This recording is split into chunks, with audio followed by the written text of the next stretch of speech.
ចាសួស្តីពុកម៉ែបងប្អូនកណាមកបង្ហាញពីរបៀបធ្វើទឹកជ្រលក់ផាក់ឡូវចាទឹកជ្រលក់ផាក់ឡូវនេះខ្ញុំធ្វើជាមួយនឹងសេងផ្អែមហើយនឹងមានដាក់ល្ងចាល្ងនេះយើងមកលីងវាឲ្យឆ្អិនសិនចាបន្ទាប់ពីស្ងោរឆ្អិនហើយយើងដាក់ប្រេងឆាចូលបន្តិចមកដាក់ខ្ទឹមច្រាំខ្ទឹមសច្រាំយើងហ្នឹងរំលីងមួយនឹងខ្លាញ់ឲ្យឈ្ងុយហើយចាំបានដាក់ស្ករក្រហមឲ្យកំឡោចវាឲ្យឡើងជើងក្រងហើយដាក់សេងដែលយើង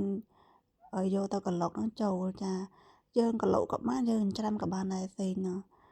តែខ្ញុំនេះខ្ញុំក្លុកចាក្លុកហើយខ្ញុំដាក់ទឹកម្ទេសមកសាប់ព្រាកន្លះចាបន្ទាប់តែចាក់សេងចូលហើយយើងអើយរំងាស់វាឲ្យពុះ